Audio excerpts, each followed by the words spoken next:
Corona ನಿಯಂತ್ರಣಕ್ಕೆ ಬೋಡಾದ ಮಲ್ಲ ಮಟ್ಟದ ಹೋರಾಟಗಳು ಕಡಾಖಂಡಿತವಾದ ಸಮರೋಪಾದಿಡು ಆವೊಂದುಂಡು ಆಂಡಲ ಕೊರೋನಾ ಸೋಂಕು ಎಣಿಕೆ ಮೀರಿದು ನಿಯಂತ್ರಣ ಮೀರಿದು ಪರಡೊಂದುಂಡು ಅಂಚಾದ ಜನಕಲು ಪೋಡಿಗೆಗೂ ಒಳಗಾವಂದೆ ಪ್ರಾಥಮಿಕ ರೋಗ ಲಕ್ಷಣ ತೋಜಿದ್ದು ಬತ್ತಿನ ಕೂಡಲೇ ತಂಕಲ ಪರೀಕ್ಷೆ ನಡಪಾಲೆ ಕೊರೋನಾ ನಿಯಂತ್ರಣಕ್ಕೆ ಸಹಕಾರ ಕೊರಲೆ ಪಡೆದು ಜಿಲ್ಲಾಧಿಕಾರಿ ಸಿಂಧು ಬಿ ರೂಪೇಶ್ ಜನಕುಳ್ಳ ಮನವಿ ಮಂತೊಂದಿರು ಅಂಚನೆ ದಕ್ಷಿಣ ಕನ್ನಡ ಜಿಲ್ಲೆಯಲ್ಲಿ ಶನಿವಾರ 186 ಜನಕ್ಕೆ ಕೊರೋನಾ ಸೋಂಕು ಪ್ರಕರಣ ಪತ್ತೆ ಆಯ್ತದೆ. ಶನಿವಾರ ರಾತ್ರಿ 8 ಗಂಟೆಯಿಂದ ಸೋಮವಾರ ಕಂಡೆ 5 ಗಂಟೆ ಮುಟ್ಟ 2ನೇ ವಾರದ ಲಾಕ್ಡೌನ್ ಇಡೀ ರಾಜ್ಯದ ಜಾರಿಗೆ ಬೈದಿದೆ. ಅಂಚನೆ ಅಂಗಾರೆ ರಾತ್ರಿ 8 ಗಂಟೆ ಬಕ್ಕ 1 ವಾರದ ಮಟ್ಟಿಗೆ ಇಡೀ ರಾಜ್ಯ ಲಾಕ್ಡೌನ್ ಸುದ್ದಿಲ್ಲ ಕೇಳೋದುಂಟು. ಜನಕಲು ಕೊರೋನಾ ಹೋರಾಟದ ನಿಯಂತ್ರಣದ ವಿರುದ್ಧದ ಹೋರಾಟದ ಮಲ್ಲ ಮಟ್ಟದ ಸಹಕಾರ ಕೊಡಾತಲು ಕೈ ಜೋಡಿಸಾವಡಾತಲು ಕೊರೋನಾ ನಿಯಂತ್ರಣಕ್ಕೆ ಬೋಡಾದು ಸಮರೋಪಾದಿದ ಹೋರಾಟ ಪ್ರಯತ್ನಲು ಆವೊಂದುಂಡು ಆಂಡಲ ಕೊರೋನಾ ಎಣಿಕೆ ಮೀರಿದು ಪರಡೊಂದುಪ್ಪುನವು ಸಾವುದ ಸಂಖ್ಯೆ ಹೆಚ್ಚಾವೊಂದುಪ್ಪುನವು ಜನಕುಲ್ನ ಮಲ್ಲ ಪೋಡಿಗೆಗಳ ಕಾರಣ ಆತಂಡು ಜನಕುಲು ಒವ್ವೇ ರೀತಿದ ಪೋಡಿಗೆಗೂ ಒಳಗಾವಂದೆ ಪ್ರಾಥಮಿಕ ರೋಗ ಲಕ್ಷಣಗಳು ತೋಜಿದು ಬತ್ತಿನ ಕೂಡಲೇ ಪರೀಕ್ಷೆ ನಡಪಾಲೆ ಅಗತ್ಯ ಇತ್ತಿನ ಕೊರೋನಾ ಚಿಕಿತ್ಸೆಗೆ ಸುರುತ ಹಂತಡೆ ಒಳಗಾಲೆ ಅಂಚಾಂಡ ಕೊರೋನಾನು ಮಲ್ಲ ಮಟ್ಟದ ನಿಯಂತ್ರಣ ಮಲ್ಪೊಲಿ ಸಾವುದ ಪ್ರಕರಣಗಳ ಕಡಿಮೆ ಮನ್ಪೆರೆ ಸಾಧ್ಯ ಪ್ರಯತ್ನಿಸಾವಲಿ ಪಂಡದು ಜಿಲ್ಲಾಧಿಕಾರಿ ಸಿಂಧು ಬಿ ರೂಪೇಶ್ ಜನಕೊಳ್ಡ ಮನವಿ ಮಲ್ತೊಂದೇರು. ಲಾಸ್ಟ್ ಒಂದು 2 ವೀಕ್ಸಲ್ಲಿ ನೋಡಿದ್ರೆ ಕೋವಿಡ್ ಕೇಸಸ್ ತುಂಬ ಜಾಸ್ತಿ ನಂಬರ್ಸ್ ಬರ್ತಾ ಇದೆ. ಈಗ ಆಲ್ರೆಡಿ 2,000ಕ್ಕಿಂತ ಹೆಚ್ಚು ಕೇಸಸ್ ನಮ್ಮಲ್ಲಿ ರೆಕಾರ್ಡ್ ಆಗಿದೆ. And over the last few days ನೋಡಿದ್ರೆ 100ಕ್ಕಿಂತ ಹೆಚ್ಚು ಬರ್ತಾ ಇದೆ ಪ್ರತಿ ಆ್ಯಕ್ಟಿವ್ ಪಾಸಿಟಿವ್ ಕೇಸಸ್ಸು. 100ಕ್ಕಿಂತ ಹೆಚ್ಚು ಪಾಸಿಟಿವ್ ಕೇಸಸ್ ಕೂಡ ಬರ್ತಾ ಇದೆ.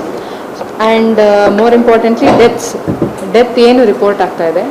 ಸೊ ಅದ್ರ ಬಗ್ಗೆ ಈ ಒಂದು ಪ್ರೆಸ್ ಮೀಟ್ ಏನಕ್ಕೆ ಕರೆದಿದ್ದು ಅಂದರೆ ಯಾರ್ಯಾರು ಟ್ರೀಟಿಂಗ್ ಡಾಕ್ಟರ್ಸ್ ಇದ್ದಾರೆ ಅವರಿಗೆ ಅವ್ರು ನೋಡಿರೋವಂಥ ಕೇಸಸ್ ಇರ್ಬೋದು. ಸೊ ಅವರ ಅನಿಸಿಕೆ ಪ್ರಕಾರ ಏನು ಮಾಡಿದೆ ಇವಾಗ majority of them in time ಬರ್ತಾ ಇಲ್ಲ. ಸೊ ಹೆದರಿಕೆ ಯಾಕಿದೆ ಜನರಲ್ಲಿ. ಸೊ ಯಾವುದೇ ಸಿಂಪ್ಟಮ್ಸ್ ಬಂದರೆ ಇಮಿಡಿಯೇಟಾಗಿ ತೋರಿಸ್ಕೊಂಡ್ರೆ ಇಮಿಡಿಯೇಟಾಗಿ ಟೆಸ್ಟ್ ಮಾಡಿದ್ರೆ ಸೊ ನಮ್ಮ ಅವರು ಬದುಕಿಸೋ ಚಾನ್ಸಸ್ ಜಾಸ್ತಿ ಇದೆಯಾ, ಯಾವ ಕೇಸಸಲ್ಲಿ ಏನಾಗ್ತಾ ಇದೆ ಅಂತ so from a medical perspective ಅರ್ಥ ಮಾಡಿಸಿ ಇದಕ್ಕೆ ಆದಷ್ಟು ಜನರಲ್ಲಿ ಪ್ಯಾನಿಕ್ ಕಡಿಮೆ ಆಗಿ ಮತ್ತು ಹೆಚ್ಚು ಜನ ಅವ್ರಿಗೇನಾದರೂ ಸಿಂಪ್ಟಮ್ಸ್ ಬಂದರೆ ಇಮಿಡಿಯೇಟಾಗಿ ತೋರಿಸ್ಕೊಳ್ಳೋ ಹಾಗೆ ಆಗಲಿ ಅನ್ನೋದು ಒಂದೇ ಉದ್ದೇಶದಿಂದ ನಾವು ಈ ಪ್ರೆಸ್ ಮೀಟ್ನ ಕರೆದಿದ್ದೀವಿ. ಸೊ ಇದರಲ್ಲಿ ನಮ್ಮ ಜಿಲ್ಲೆಯಲ್ಲಿ ಒಂದು 13 ಮೆಂಬರ್ಸ್ ಒಂದು ಎಕ್ಸ್ಪರ್ಟ್ ಕಮಿಟಿ ಇದೆ ಡಾಕ್ಟರ್ಸ್. ಇದು ಅವರು ಪ್ರತಿಯೊಂದು ಮೆಡಿಕಲ್ ಕಾಲೇಜಿಂದ ಸೋರ್ಸ್ ಆಗಿದ್ದಾರೆ, ಡಿಫ್ರೆಂಟ್ ಪ್ರೈವೇಟ್ ಹಾಸ್ಪಿಟಲ್ಸಿಂದನೂ ಇದ್ದಾರೆ.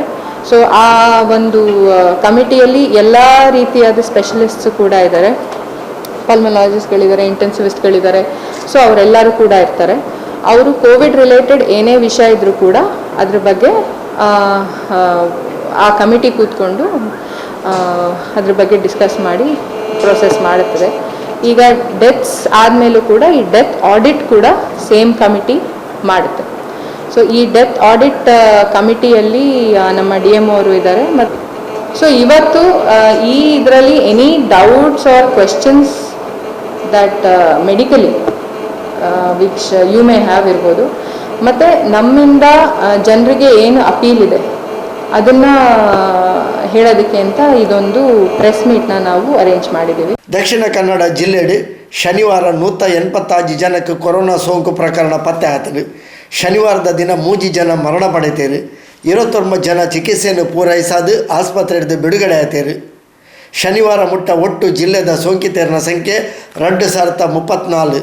ಈ ಪೈಕಿ 782 ಜನ ಚಿಕಿತ್ಸೆ ಪೂರೈಸಾದು ಬಿಡುಗಡೆ ಆಯ್ತೇರು. ಇತ್ತೆ ಒಟ್ಟು 1211 ಜನ ಸಕ್ರಿಯವಾದ ಚಿಕಿತ್ಸೆ ಉಳ್ಳೇರು. ರಾಜ್ಯಡು ಶನಿವಾರದ ದಿನ ಕೊರೋನಾ ಸೋಂಕಿತರನ ಸಂಖ್ಯೆ 2978. ಶನಿವಾರ 7 ಜನ ಮರಣ ಪಡೆತೇರು. ಶನಿವಾರ ರಾತ್ರಿ 8 ಗಂಟೆ ಹಿಡಿದು 2ನೇ ವಾರದ ಲಾಕ್ಡೌನ್ ಇಡೀ ರಾಜ್ಯಡು ಜಾರಿ ಆತನು. ಶನಿವಾರ ರಾತ್ರಿ 8 ಗಂಟೆ ಹಿಡಿದು ಸೋಮವಾರ ಕಾಂಡೆ 5 ಗಂಟೆ ಮುಟ್ಟ ಒಟ್ಟು 33 ಗಂಟೆ ಕಾಲ ರಾಜ್ಯಡು ಲಾಕ್ಡೌನ್ ಜಾರಿಡುಪ್ಪುಡು.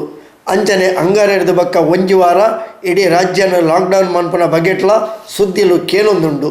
ಕೊರೋನಾ ನಿಯಂತ್ರಣಗಾದ ಮಲ್ಲ ಮಟ್ಟದ ಹೋರಾಟ ಇತ್ತೆ ಆವೊಂದುಂಡು. ಸಾರ್ವಜನಿಕರಾದ ನಮ್ಮಲ್ಲ ಈ ಹೋರಾಟಡು ಮಲ್ಲ ಮಟ್ಟಡು ಕೈ ಜೋಡಿಸಾದು ಕೊರೋನಾ ನಿಯಂತ್ರಣಗಾತ ಸಹಕಾರ ಕೊರಡಾತನು.